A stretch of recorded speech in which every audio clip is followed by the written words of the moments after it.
الیوم اکملت لکم دینکم، آج میں نے تمہارے لیے تمہارا دین کامل کر دیا۔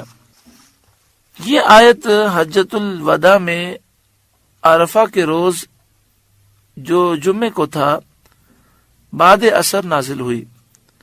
معنی یہ ہے کہ کفار تمہارے دین پر غالب آنے سے مایوس ہو گئے۔ یعنی پہلے تو کافر یہ سمجھتے تھے کہ ہم اسلام کو مٹا دیں گے۔ آج کے دن حجۃ الوداع کے موقع پر جب 1,24,000 کم و بیش صحابہ جمع ہوئے تو آج کے دن کافر مایوس ہو گئے کہ اب ہم اس دین کو نہیں مٹا سکتے۔ الیوم اکملت لکم دینکم، آج میں نے تمہارے لیے تمہارا دین کامل کر دیا۔ تو مراد یہ ہے کہ حرام اور حلال کے جو احکام ہیں وہ سب بیان کر دیے گئے، قیاس کے جتنے قانون ہیں وہ سب مکمل کر دیے گئے، کہ قرآن مجید فرقان حمید میں اصول بیان کر دیے گئے۔ اب یہ ایسے اصول ہیں کہ قیامت تک آنے والے مسئلے کا حل نکالا جا سکتا ہے۔ اسی لیے اس آیت کے نازل ہونے کے بعد حلال اور حرام کے متعلق کوئی آیت نازل نہیں ہوئی۔ ہاں، اس آیت کے بعد ایک آیت نازل ہوئی وَاتَّقُوا يَوْمًا تُرْجَعُونَ فِيهِ إِلَى اللَّهِ، لیکن اس میں نصیحت ہے، وَاتَّقُوا، اور تم ڈرو، یومن، اس دن سے، ترجعون فیہ الی اللہ، جس میں تم اللہ کی طرف لوٹائے جاؤ گے۔ بعض مفسرین کا قول یہ ہے دین کامل کرنے کا معنی ہے اسلام کو غالب کرنا، یعنی آج کے دن اسلام غالب ہو گیا، جس کا یہ اثر ہے کہ حجۃ الوداع میں جب یہ آیت نازل ہوئی کوئی مشرک مسلمانوں کے ساتھ حج میں شریک نہ ہو سکا۔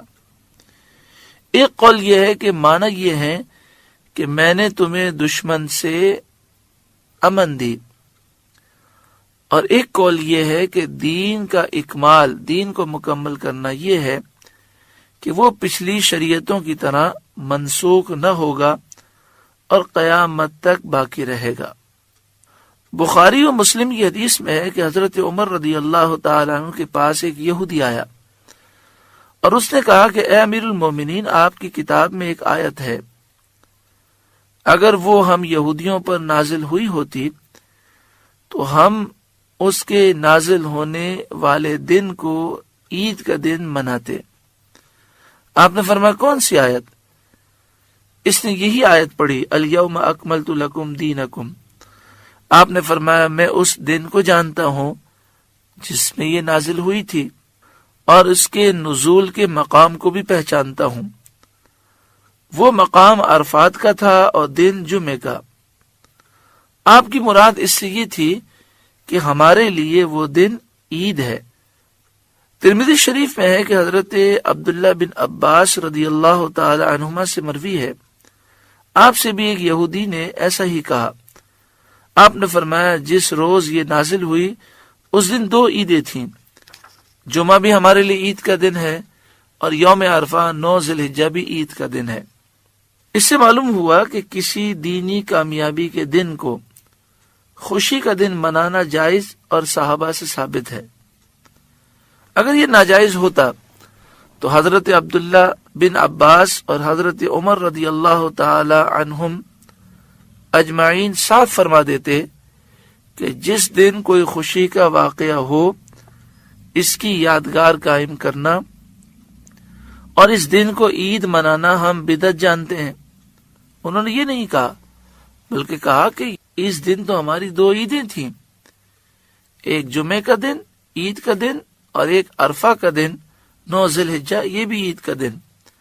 اس سے ثابت ہوا کہ عید میلاد منانا جائز ہے، کیونکہ وہ اللہ تعالی کی تمام نعمتوں میں سے سب سے بڑی نعمت کی یادگار ہے، اور اس یادگار کے لیے شکر گزاری کا دن ہے۔ اس سے یہ بھی ایک تاثر جو پایا جاتا ہے اس کا رد ہو گیا، جو کہتے ہیں کہ اسلام میں صرف 2 عیدیں ہیں۔ دیکھیں 9 ذی الحجہ، یوم عرفہ بھی عید کا دن، جمعہ بھی عید کا دن، اور سال میں تقریباً 50 سے زائد جمعے آتے ہیں، تو 50 سے زائد تو یہ عیدیں ہو گئی۔ بات یہ ہے کہ وہ عیدیں کہ جن میں عید کی نماز پڑھی جاتی ہے وہ دو ہیں.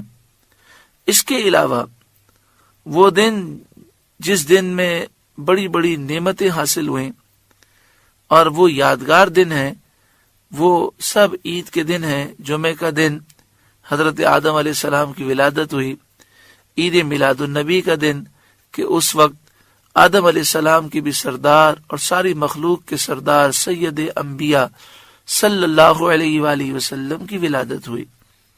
آگے ارشاد فرمایا وَأَتْمَمْتُ عَلَيْكُمْ نِعْمَتِي، اور تم پر اپنی نعمت پوری کر دی، یعنی مکہ مکرمہ فتح ہو گیا، اس فتح کے ذریعے نعمت کو پورا کیا گیا. وَرَضِيتُ لَكُمُ الْإِسْلَامَ دِينًا، اور تمہارے لیے اسلام کو دین پسند کیا کہ اس کے سوا کوئی اور دین قبول نہیں.